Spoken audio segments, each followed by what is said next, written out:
Alright guys, we're back at it again in these reviews here, and this time of course we're taking a peek at Tool's first LP, full-length album, because we took a look at their debut EP, which was only a couple songs. It was short, but really cool EP, really solid stuff there. Some classics from their discography on there.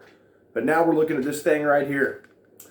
Alright, Undertow, and again a really weird album cover from these guys. Got this weird pig thing going on the back, and some really weird album art in the CD booklet and all that. But anyways, so you open up with Intolerance, which is such an aggressive song from these guys just right off the bat, which is just like I said in the last review of Opiate.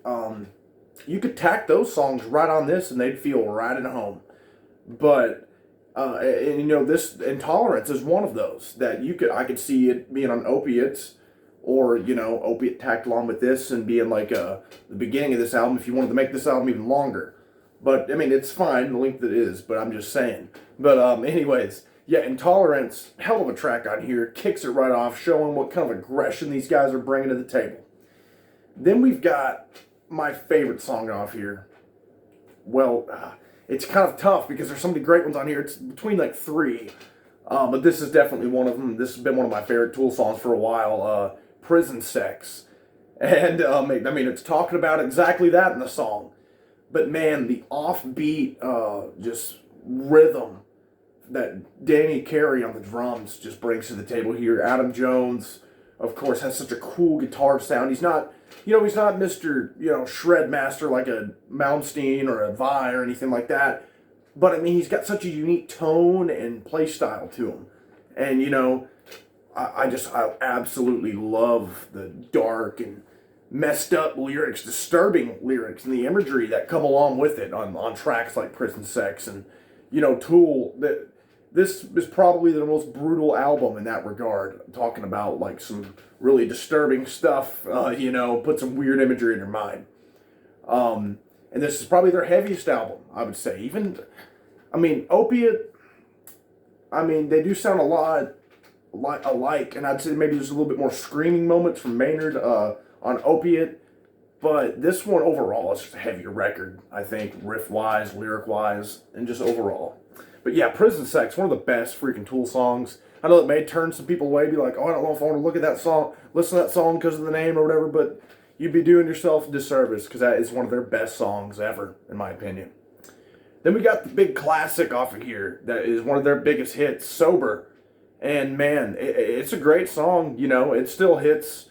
But I just think over the years for me, I've heard it so many times, that it does kind of rank lower. It doesn't, like, as far as tracks go on this album, not at anywhere near, the bottom of the list, but of where I'd place this song overall. But like just kind of mid-tier song on here. It's really cool. I love the kind of darkness that's going on. Really powerful lyrics. The breakdown's really cool where Adam Jones kicks back in with that just screeching guitar at the end of that breakdown.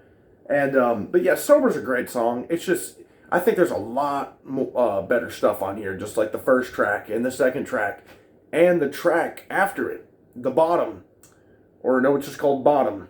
But man, that's one of these longer tracks here, that these guys would end up delving into, the long proggy ones.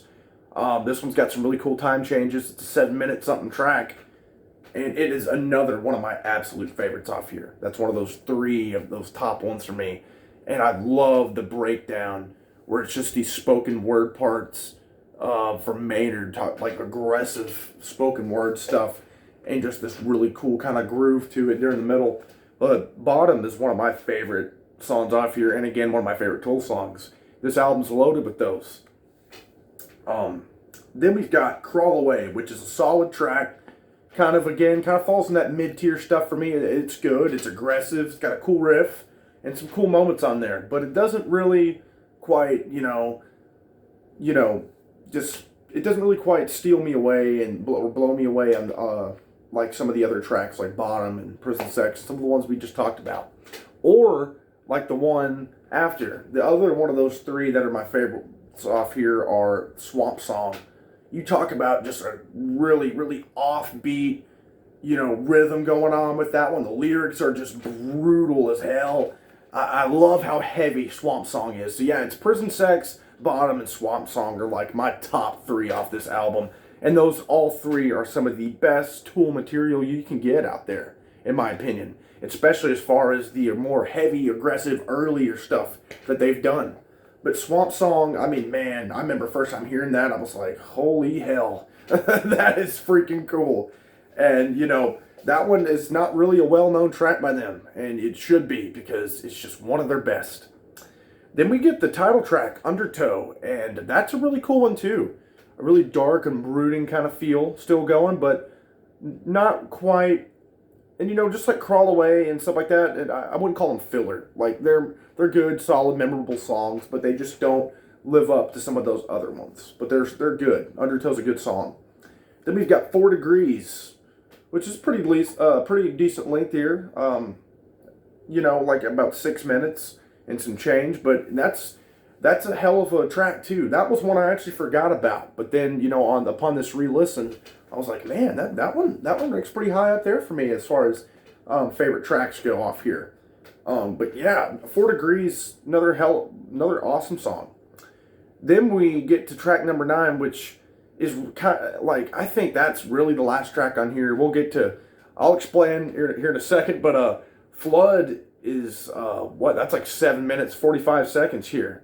So that's one of them, again, one of those lengthier tracks, the proggier tracks that the band will be known for doing a little bit later on in their career. And Flood isn't one of my favorites off this album, or even out of their lengthier stuff. I think they were still kind of figuring that out. I mean, they did it damn well on the bottom. But on Flood, I don't think they did it quite as well. They were still kind of figuring that out. But that Flood is a good song. And it's a good, kind of closer. Because I'm going to call it the closer, because the next track is Disgustipated. And it's 15 minutes and 47 seconds of nonsense. Okay? It's not really a song. All 15 minutes, 47 seconds. There's not really any music going on. It's just like these weird, like, militant chants and this weird, weird talking and these crickets chirping and whistling and stuff like that for straight up 15 minutes, 47 seconds. But, these guys have, Tool's kind of, they're weird and they're really eclectic in their, music and art style. And, they've done some kind of stuff like this before that we'll see later on. Or not before, but after, some stuff like this. So we'll kind of see some more of that. I don't think to that extreme of an extent, ending it with, that long of a kind of closer thing like that. Not a fan of it, I think they should have maybe... I'm fine with bands ending on some kind of sound effect type thing, or like throwing in interludes or whatever, but to have a 15-minute, 47-second closing thing that's not even music, just a bunch of noises and stuff, I did not like that. That was a big problem here. Well, no, I wouldn't even say it's a big problem, because again, it's not really a song, but it's just annoying. But what is kind of funny about it is, like, whenever you put it on the CD and it's showing you the numbers in your CD player or whatever, it's showing you the numbers of tracks. It waits till track 69 to play that one. So I thought that was kind of funny. I looked up, I was like, what's going on here? And then saw that and I was like, ah. So that's kind of them, showing a little bit more of their humor. The band is known for it. But yeah, Undertow, a hell of a debut LP. And Opiate left you wanting more. And this was the more. And damn, what a way to kick off a full-length album and just load it with some of their best stuff. Prison Sex, Sober's a classic. Not one of my favorites, but, I get that how it is in a lot of people's eyes. Bottom, Intolerance, hell of an opener, and Swamp Song, which is, an often one that's kind of slept on, people don't really know about. So, yeah, solid debut LP that I think a lot of modern Tool fans who maybe they've only heard Sober off here should definitely go back and check out. But anyways, guys, that's it for that one. And, we've only got, they only got 6 albums, or 5 albums in EP, and we've covered 2 out of those. So we're ticking closer to knocking these out and doing the ranking video. And so next time we'll be looking at of course, their third release, possibly their most popular release. We're talking about Enema. So stay tuned, check that out. I'm hyped to be jamming to it and giving it a dive and checking out and analyzing some of those tracks. But anyways, I appreciate it, guys. Like, comment, subscribe, and let me know what you think about this.